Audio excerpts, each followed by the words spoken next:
Leading Britain's conversation, The Nigel Farage Show. Mr. Nigel Farage. Thank you, Donald, and good evening, everybody. Foreign aid has been a massive subject over the course of the last few years. Indeed, David Cameron, when he resigned as Prime Minister, said that one of his proudest achievements as Home Secretary was to make sure that our foreign aid budget was 0.7 of our annual GDP. That is £13 billion every year. That is £35 million every single day that we give in terms of foreign aid. And David Cameron is very, very proud of it. Some, over the course of the last few years, have criticised arbitrary limits, have made the point we spend more than any other Western country, and also have questioned where the money goes. But Hurricane Irma has brought a whole new debate to the foreign aid budget, because we know that in Caribbean islands, but British dependent territories of Turks and Caicos, Anguilla and the British Virgin Islands, devastation has been wrought in many parts of those islands, and the British government clearly wants to help territories for which we are responsible in so many ways, and they in turn, of course, are very loyal to us. But we're told that under international rules, we're not allowed to use the foreign aid budget to help these territories because their incomes apparently are too high. And I'm asking you, should we change these rules and look after our own people with the foreign aid budget? Now, to help me through the complexity of all of this and international law and my confusion as to why the British government can't give money to these islands, and yet I was in the European Parliament yesterday where the President of the European Parliament, Mr. Tajani, was talking about the fact that EU funds would be used for French and Dutch parts of the Caribbean. So I need help too. And Jonathan Foreman, who was a senior research fellow at Civitas, an author of Aiding and Abetting Foreign Aid Failures and the 0.7% Deception. I can't think of anybody better, really, to help me. Jonathan, good evening, and thank you for joining me on LBC. Good evening, Nigel. Thank you. Now, just let me ask you a very, very simple question, which may have a complex answer, I don't know. But why can't we spend part of our foreign aid budget on areas, British dependent territories, that have been hit by Hurricane Irma? Well, I mean, according to the government, it's because we have to abide by rules set up by the OECD. And they say they have a list of countries you can aid, and they have to be below a certain gross national income. Jonathan, would you just please help explain to everybody who the OECD actually are and what they do? Well, that's actually quite a difficult thing to do. It's an international organisation set up sort of. It grew out of something called the Organisation of European Economic Development, which helped sort of organised the Marshall Plan after World War II. And then it became this sort of, it's not really a think tank, it's a big international organisation that lots of countries then send officials to, and they try and encourage development around the world. And it's in Paris, and it's full of bureaucrats, and it does some very good work, but it also has these rather arbitrary rules. And it's one of these strange things that have happened that you've talked about before as well, which is that in this country we have a tendency to sort of outsource decision-making to these foreign organisations, and it's one of them. I mean, I don't know why we made it law that the OECD should make rules for us about where we spend our aid, but we did. Right, so we've adhered to those rules. Have we actually written it into our legislation as well? I think we have. I mean, our own rules about where we give aid to, according to our own laws, say that our aid has to be spent outside the UK. Now, that would include the territories, because they are outside the UK, even though they're British. Yes. So that would be all right. Yeah, and yet, okay, so this must explain, because as I say, I was in the European Parliament yesterday. I heard the European Parliament President say, we are giving aid to the French dependent territories, St. Martin's, for example, in the Caribbean, hit by Hurricane Irma, but he also said a part of St. Martin's was a Dutch territory, and what they were going to do was bring in some sort of rush legislation to make sure they could get money too. So the European Union can give money to these territories, and yet the British Prime Minister says she's frustrated over Hurricane Irma relief rules. I have to say, Jonathan, I think you probably hit the nail on the head. It's a case of the British bureaucratic class saying let's dot the I and cross the T's and not being flexible. But just sort of on the bigger picture, what actually is the definition of whether a country is in need of foreign aid? Well, that's a very good question. I mean, according to the OECD, they've got to have a certain lower certain gross national income per capita, not gross domestic product, which is slightly different. And if you calculate that, the British Virgin Islands turns out to be 23,000 per person per year, whereas China, which we do aid, which is obviously a really rich country, the second biggest economy in the world, their GNI per capita is $8,000. But it doesn't really represent reality at all, obviously. I mean, it's a sort of, there are lots of poor people in those Caribbean countries. Oh, there are. I've been to the British Virgin Islands more than once, and whilst there are some international financiers earning an absolute fortune, there are lots of people living there in absolute poverty who probably, in the course of the last 10 days, have lost pretty much everything. Now, I mean, Jonathan, you have been somebody who has been deeply critical of the arbitrary limit of 0.7% per annum, and indeed, you know, where we've spent our money and how much of it's been swallowed up in fraud and by corrupt regimes. But I'm going to ask you, do you think there is actually a case here that we should be using some of the foreign aid budget to help these Caribbean islands? I think there's more than a case. I think it's monstrous not to. And I think if we have this money, which, as you know, sort of swishes around and at DFID and other government departments, of course it should be spent there. I mean, we also should be spending, if we have, to the extent we have an aid budget, we should be spending much more of it on emergency aid or humanitarian aid. I think most people think that's okay, not being spent on this vague idea of development. And in fact, at the moment, we spend, out of that 13 billion you mentioned earlier, only 600 million is spent every year on emergency aid. And yet it's the stuff that really counts. It's the stuff we're good at. Yeah, and that's also, I think, where the hearts of taxpayers are happy to see money spent. And finally, Jonathan, our Prime Minister says she's frustrated by these rules. What, in your view, should she do? I think they should put emergency legislation through as soon as possible. I mean, I think if she's frustrated, she should do something about it. And there are ways of it. She could also disobey the rules. I mean, that's the other thing you can do. The French do it all the time. With everything. You just do it. OK. Jonathan Foreman, Senior Research Fellow at Civitas, thank you very much indeed. Well, Jonathan, they're explaining that this international organisation, the OECD, makes a set of rules about who qualifies for foreign aid, and it's based on average incomes, and the reason that the Caribbean islands, the British dependent territories of Anguilla, Turks and Caicos, and the British Virgin Islands don't qualify is average incomes are too high, because there are some very wealthy, high-earning, international, global financiers in those islands. But I've been there myself. An awful lot of poor people who will be pretty much homeless, I'm guessing, after the devastation wreaked by Hurricane Irma. So I'm asking you, should we change the rules and look after our own people? Let me know what you think by calling 0345 60 60 973. You can text to 84850. You can tweet on @LBC using the hashtag Farage and LBC. And you can, of course, watch us live on Facebook and comment there and ask questions too. And I'm going to beautiful Bude in North Cornwall to Sean, who is a first-time caller. So, Sean, what is it about the foreign aid budget that has made you pick up the phone to LBC? Good evening, Nigel. Good evening. I'm an ex-forces veteran and full of compassion for humanitarian disasters globally, wherever they may be. But your last caller raised a very, very valid point, and that being that aid's decided upon the average income, if you wish, of per capita. Yes. Now, that's a bit cold blood. I'd like to totally simplify to two criteria. Does a country have a defence budget? Does a country have a space programme? If yes to either, then they'd certainly, it's down to that country to manage their funds in a more efficient way. Now, I've got half a clue, Sean. I've got half a clue where you might be going with this, because equally, when I was in the front line of politics, I was very critical of this budget. I think, Sean, you might be talking about India, might you not? May well be, indeed.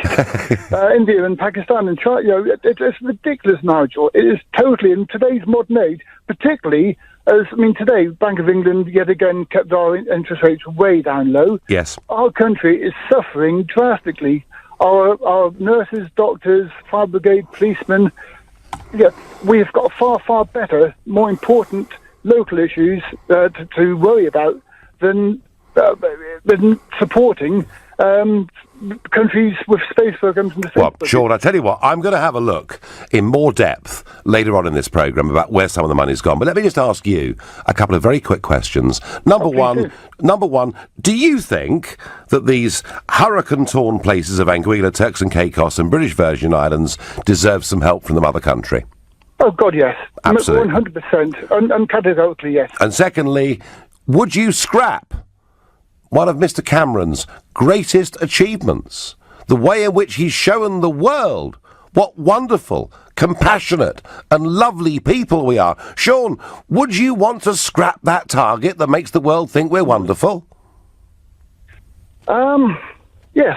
Right, okay, very good. Well, Sean from Bute, thank you. First-time caller, and certainly not shy to say what he thinks. You're listening to the Nigel Farage Show, exclusively on LBC, and it's 7:15. Our Prime Minister says she is frustrated by international rules that prohibit her from using some of the foreign aid budget to help British dependent territories in the Caribbean, such as Anguilla, Turks and Caicos, and the British Virgin Islands. But this does, I think, lead to a bigger debate about foreign aid as a whole. And let me be clear, I am deeply critical of the arbitrary limit of 0.7%. Not only do we spend more than any other country in the Western world on foreign aid, but actually we find towards the end of the financial year, if we're underspent, we have to get rid of $1 billion as quickly as we can. I think arbitrary limits are crazy.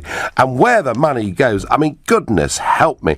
July this year, we're having a debate about the fact that £64 million of UK taxpayers' money goes to an African country ruled by a tyrant suspected of murdering his rivals. This is Paul Kagame in Rwanda, and you've got dozens of people disappearing, being murdered, deep allegations of bribery and fraud and everything else. And it isn't just there. It goes on to many, many other countries, be it El Salvador or Sierra Leone or wherever it may be. And the ultimate joke that we've been giving money to Argentina, who've been buying jets, which they could use against us at some point in the future, and giving money to India, who have got aircraft carriers with aeroplanes on them, space programs, nuclear weapons. We've even been giving money to China. I think the whole thing is a complete and utter joke. And if this really, Mr. Cameron, is your finest achievement as the British Prime Minister, it's pretty poor. And as for us not being able to use part of this gigantic £13 billion a year budget, £35 million a day, and all the British government so far have promised is just over 50 million to help our own people in the Caribbean who've been through this rough time. I think it's pathetic. And Theresa May, if you're our Prime Minister, if you say you're frustrated by rules, don't be frustrated. The point of leadership is being able to do something. So either tear the rules up or introduce emergency legislation in Parliament early next week to make sure that we can do this. Frankly, when I hear British Prime Minister saying she's frustrated, I think it's pathetic.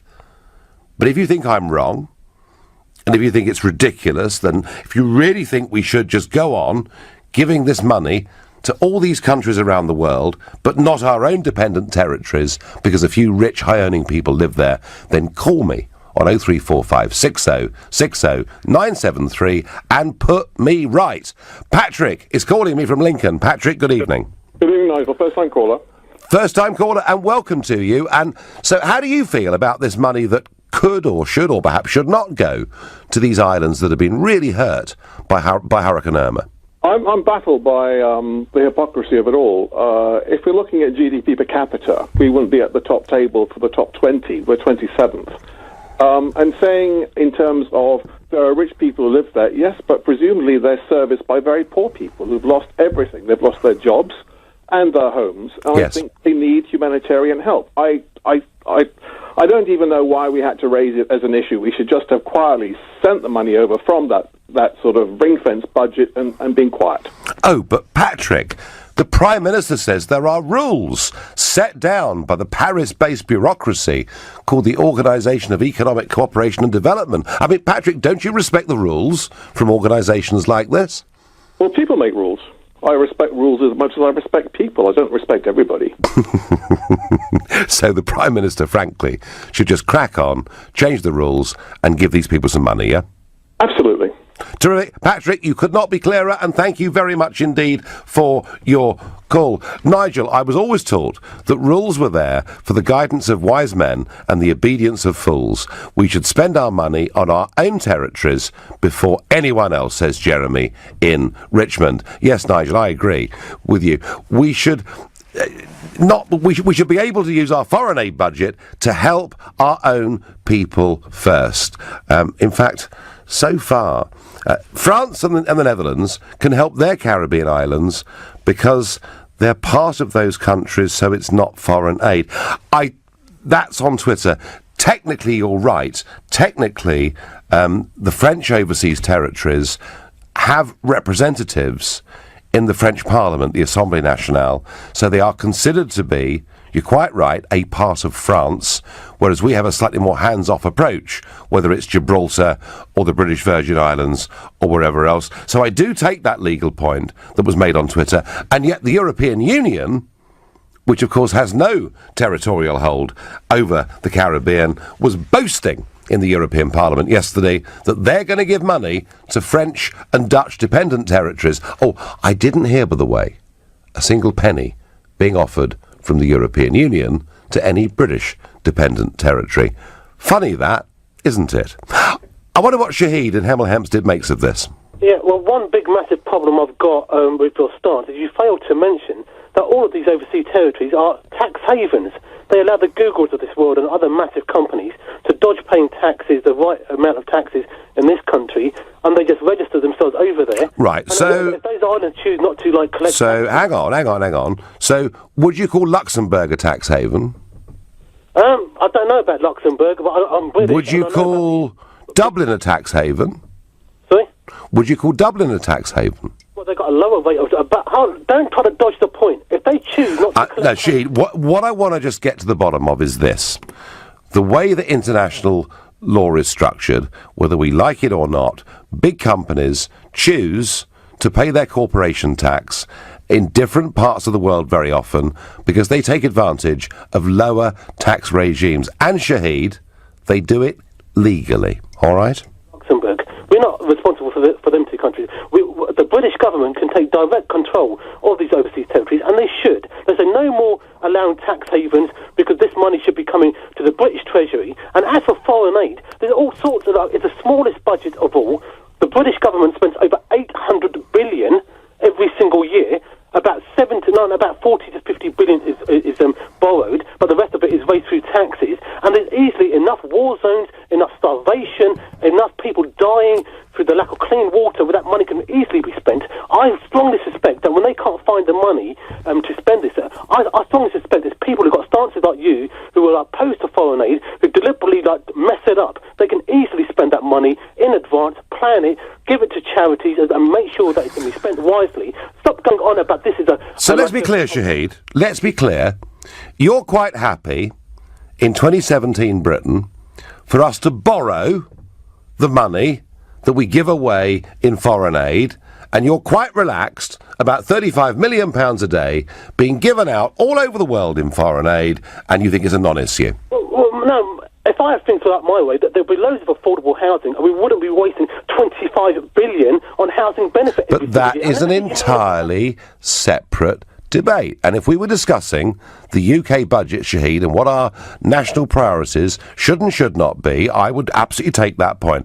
I would argue, even though there are bigger items of expenditure, there's an awful lot we could do with £35 million a day, and there's a feeling, Shahid, that it's being spent poorly, that it's being given to corrupt regimes, that the money is not reaching the right place, and the one time when a British dependent territory, and yes, it's got some wealthy business people in it, but the one time we actually want to help our own people, the government hasn't got the guts to say to the OECD, we're going to do our own thing.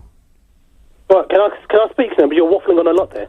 No, but Shahid, if you actually would have analysed this phone call, I've said very little. Now, you can make one quick point back, and then we're going to move on to somebody else. No, you come off the point and you said loads. Right, first of all, we choose to waste 25 billion every single year on housing benefits. No, right, Shahid. Sorry, I'm ruling you out. We're not discussing the broader points of the budget. When we do, you'll be welcome to call in, and you're a regular caller to the show, but we are discussing our foreign aid priorities here and why the British Prime Minister feels incapable of helping our own dependent territories. We've got a new caller, and he's a Nigel. He's from Westerham, apparently, in Kent. Good evening. Hello, Nigel. So you're a Nigel from Westerham. I'm a Nigel from Westerham. And I'm a Nigel from Westerham, so there we are. I live in between Westerham and Sundridge, and I'm sure you can pinpoint me almost. I know exactly where you are. I know every pub within walking distance of your house. Now, Nigel, tell me, that aside, tell me, how do you feel about the foreign aid budget as a whole? First of all, Nigel, I'm going to criticise you. Yep. I'm going to actually premise to say that I think you're the best thing that's happened in politics, and I love you. And what you've done for Brexit is just fantastic. I'm really a fan of yours, but I've got to take you to task. Go on. On the situation about whether or not we should help the British Virgin Islands. Yeah, you've got, Nigel, you've got 60 seconds. Right, okay. In which, and by the way, no repetition, no hesitation. You've got 60 seconds to make your point. Okay. Apparently, they pay no capital gains tax, no gift tax, no sale tax, no value-added tax, no profit tax, no inheritance tax or estate duty, and no corporation tax. Now, possibly, this country ought to recognise the fact that it's in a very, very accident-prone area as regards hurricanes, and maybe they ought to set aside a little bit more tax to to compensate for the fact that they're likely to get serious damage over hurricanes. Okay, no, that's a fair point. These are islands that have some big amounts of money swilling through them, and they should perhaps have their own contingency fund to deal with these issues. I totally accept that point, but, and I accept that point, and I think you're absolutely right, but in terms of our own foreign aid budget, isn't it a bit weak and spineless of a British Prime Minister saying she can't help the poor people in these territories because of international rules? Well, I think the country is sort of really responsible, for its own population. You see, I mean, I think we have different problems, and we have a large tax, for the people that aren't quite so deserving or... Well, there's always an argument for deserving and non-deserving. I'm going to say thank you to my namesake from the same postcode. You're listening to the Nigel Farage Show, exclusively on LBC. It's 7:30, and we have the biggest foreign aid budget of any Western world country, and yet, apparently, we can't use any of it to help our own dependent territories in the Caribbean who were so badly hurt by Hurricane Irma. And a lot of you feel very strongly about this on both sides of the argument. Randy says on Facebook, we can't stop foreign aid altogether. Have a heart. We have got a heart, Randy, for the poor people living in the British Virgin Islands and the other islands who've lost everything. John says, why do we have a budget deficit? Why do we have to borrow money to give it away in foreign aid? Well, John, it's a point I've raised many, many times before.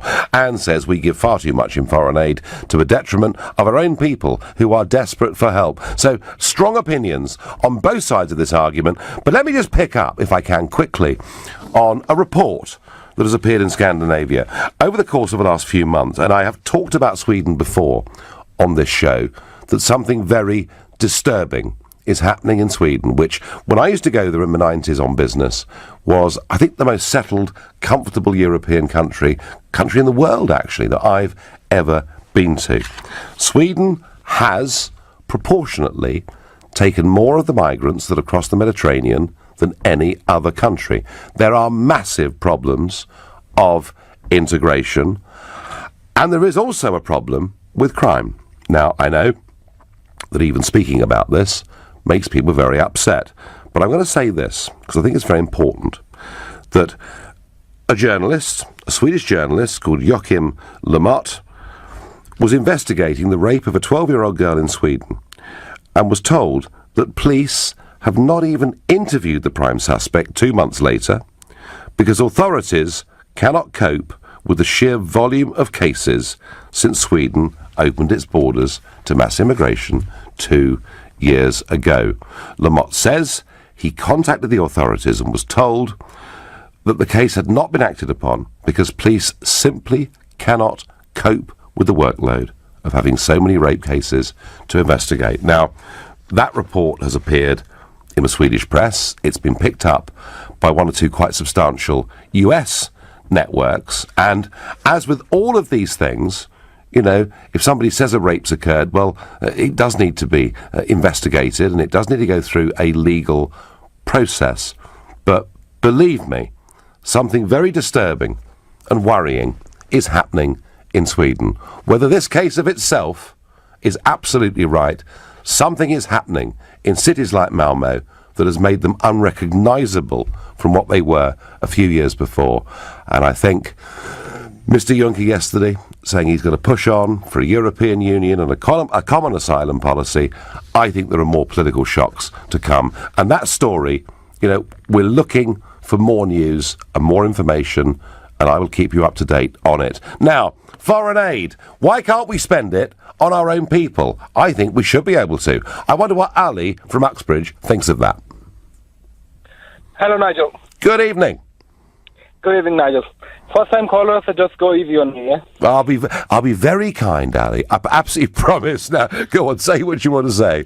I'm just going to say, because I was born and brought up in Pakistan, and we give, I think, over 500 to 600 million a year foreign aid to Pakistan. Yep. And believe me, over 95% doesn't reach to the needy people. All it goes into these corrupt politicians' pockets, you know. And, you know, the prime example is, recently, you know, one of the Prime Minister, Nawaz Sharif, I'm sure you know him. Yep. He has been just disqualified from the court, from the highest court, for corruption charges. And, you know, that's where he has most of his money. He's got about 7 apartments in Park Lane, over 100 properties all across UK. And before he became Prime Minister, like 20 years ago, he didn't have enough money to even, like, buy a house. So Ali, you are somebody that lived in Pakistan and saw foreign aid coming into the country. You are absolutely convinced that much of it is being taken off by the rich people and not going to the poor people. Now, if you convert the local currency from the British pounds, it's like 130 or 140 to £1, yeah? And when you convert into 500 million a year, and when you see most of these rural areas, there are areas in Pakistan where they don't have enough roads to even have buses. So what should we do, Ali? I mean, clearly, from what you're saying, David Cameron must be pretty daft if he thinks his greatest achievement is lining the pockets of rich people in poor countries. But what do you think we should do, Ali? Given, I mean, you obviously feel very strongly about this, and it's a very powerful phone call. Should we suspend foreign aid completely, or just distribute it on a different basis? Or distribute it on different basis, or should start program yourself, where you can either you got to make sure that the money reaches to the poor people, or don't give it to it. Because what's the point giving it to it by just making yourself Mr. Good, and the money never reaches to the poor people? What is the point? Ali, as a first-time caller, your phone call has made a very big impact on this debate and on this programme, and I thank you very much. Wow, what a powerful contribution. Nigel, what country do we not give money to? At this rate, we'll be sending money to other planets, says Yvonne from Telford. I quite like that. And on Twitter, Jim says, we still pay money into the EU. Where is the money from the EU for British territories? No, Jim, you don't get it. The money from the EU is going to the French colonies, or dependent territories, and the Dutch ones. The Brits get nothing. Again, some of us, I guess, might say. Nathaniel from Blackheath, we've got this large foreign aid budget compared to the rest of the world, contentious in the eyes of many, and yet we can't use it in the case of these British Caribbean islands. Is that right? Okay, with the foreign aid budget, I agree with your last caller completely. That money needs to be followed. Yep. It needs to go to the right places completely. That needs to happen instantly. It's going to the wrong places, but it's also going to a lot of the right places. Yep. I think, as in we are the fifth biggest economy in the world, it is our responsibility to help others in need. That is basic human compassion that needs to happen. As in there's no problem with a foreign aid budget at all. Yes, I would 100% keep a foreign aid budget. It needs changing. That's the problem. Nathaniel, I've been a critic of this. I've been a frontline political critic of what Cameron did on this, but I've never advocated getting rid of it, and I would agree with you. Some of it does go to the right places. The worry is too much of it doesn't. Okay, I don't think there is too much of it doesn't. As in, if you actually I think that's a little bit of scaremongering. I think it's very easy to pick up quite a few little cases and make out that that's 75%. I don't believe in that. Well, let me ask you, Nathaniel, do you think that any money should have been going to India over the course of the last 10 years or so? Yeah, 100%. As in India is a poor economy. Obviously, it's gone to the wrong places, as in there have been buying weapons and that kind of thing. Well, they've got a space project, Nathaniel. They do have a space project, and what a ridiculous thing, but that's not our duty to tell them how to govern their own country. We need to help the poor. We need to do that, and that's why I'm saying that money needs changing and going to all right, okay, no. I'm hearing you through on this. So, following your logic, Nathaniel, should we be helping now, regardless of OECD rules that perhaps the Brits are overinterpreting, should we be helping the poor people in those Caribbean islands? Okay, 100%. The thing is, we are sending them money. I think you're trying to make it a bit black and white to listeners, as in it's the kind of thing that we had the chance to send money and we said no. Well, what we're sending, Nathaniel, I mean, let's be absolutely clear, let's be factual. The UK has pledged, so far, £57 million. So we are pledging some money, but actually, in the context of what's needed to rebuild things, it isn't really very much, is it? Yeah, completely. But also the idea is, as in, like, with a foreign aid budget and everything like that, you're saying is obviously just change the law. The problem is obviously this is one of the first times that we've ever had to send the British Virgin Islands anything. And so there isn't legislation set up for that. But we are sending them money. They are going to receive money. And also when there is wealth out there is huge amounts of wealth out there. There's a huge amount of tax avoidance. There's companies out there that can afford to, just rebuild their own island. That point was made, Nathaniel, a few minutes ago from a caller from Westram, that actually there was some big money sloshing through that economy, and if they kept a little bit of it back through a small tax for a sovereign wealth fund, they would actually have provisions to deal with these things. And I do agree, with that point. But as it is, Nathaniel, isn't it a bit weak-kneed and gutless of a British Prime Minister to say she's frustrated about this and yet shows no will to really do anything about it? Oh, she's been weak-kneed and gutless since she was elected. That's not the point. Right, so this is just the latest example, is it? Oh, God, yeah. Well, just look at everything. I obviously don't support the Tories. I definitely don't support UKIP, but I definitely don't support the Tories. Nathaniel, I've got to thank you for your call. You're listening to the Nigel Farage Show, exclusively on LBC. It's 7:45. The foreign aid budget has become an intensely political issue over the course of the last few years as David Cameron sought to make sure we spent 0.7% of our GDP every year on it, and we do.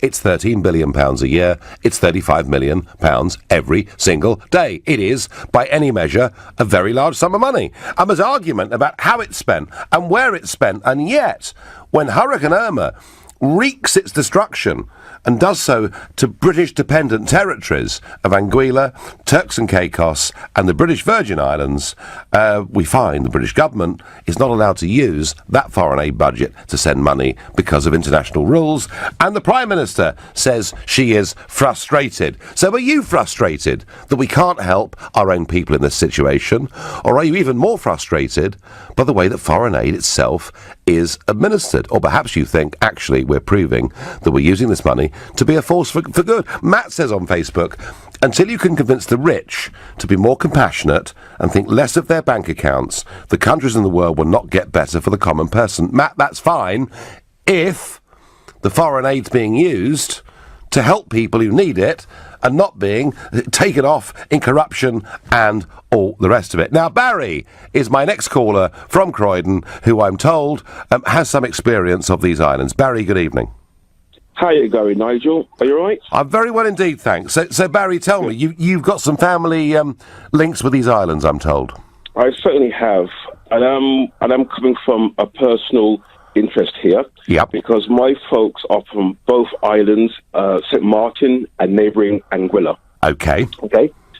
Now, I do agree with the question that you posed. I think that our foreign aid budget needs to be rethink.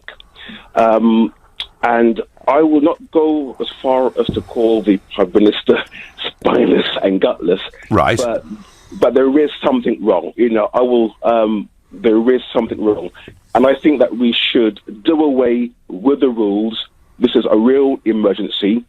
And I must just let your listeners know that at the moment, I have family who are surviving on canned foods because the fresh food is a bit hard to come by at the moment. At night, they've got no electricity and they are living by candles. And so it is very, very poor. And just one last thing. People knew that really after this like devastating tragedy hit, we all knew that St. Martin would get more money from the French and that Britain would just... And Barry, just 1 second, I made the point earlier, I was in the European Parliament yesterday and the European Parliament President was saying we're giving money to St. Martin. So yes, absolutely, they will get money, no question about it. And it is really disgusting because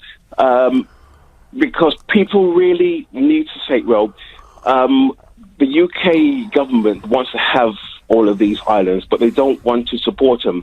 And as you mentioned earlier, there is a sort of hands-off, a sort of a distance approach. But like yes. where St. Martin is more built up and it's got more investment, and it is pretty poor. It is really poor, Nigel. I mean, Barry, listen, I'm pleased that you've called because we get sort of direct experience with somebody telling us what it's like for those on the islands that aren't rich, and that's very important. And yes, I'm with you. I think Theresa May, either tear the blooming rules up and ignore them, or introduce emergency legislation. It's not hard. But Barry, the other argument that's been made is that throughout these Caribbean islands, there are some fairly big companies operating and swishing through some big sums of money. Could perhaps a little bit more help come from some of them too? Well, this is the wrong argument. You've had two callers ring up. Yep. When you have people put their money overseas, they look after their own personal interest. They are not going to look after the other 5,000, 10,000, 15,000 people on the island. I do hear that point, but that is a different argument for a completely different time. That is not the argument. Barry, would you... That's not the argument. Barry, let me ask, and thank you for that. Barry, let me ask you, and you've got knowledge of what's going on there, is this a real emergency? It is. You have the ferry, which takes you over from Blowing Point in Anguilla to St. Martin, out of action. And if you can see inside it, it looks like there's been a massive fight between some drunken yobs. It really is desperate. And I thank Boris Johnson for going down there.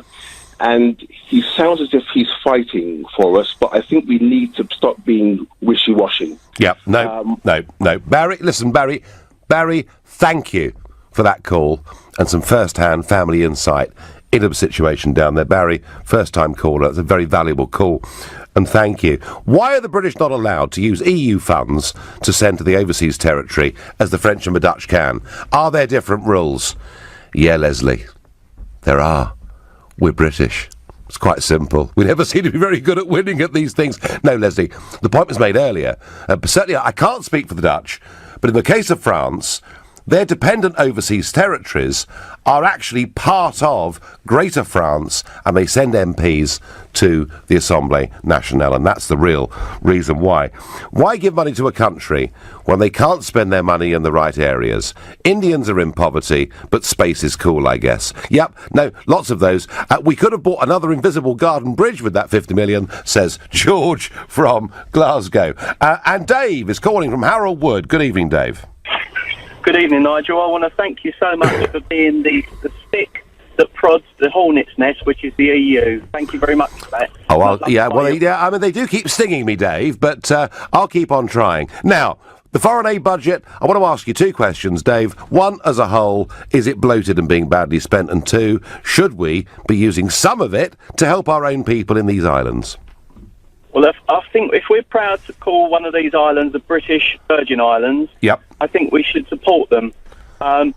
It's part of, I guess, our colony. Please excuse my history. Well, actually, I mistakenly used the word colony earlier and corrected it very quickly to dependent territory. So that's the right place to be, Dave.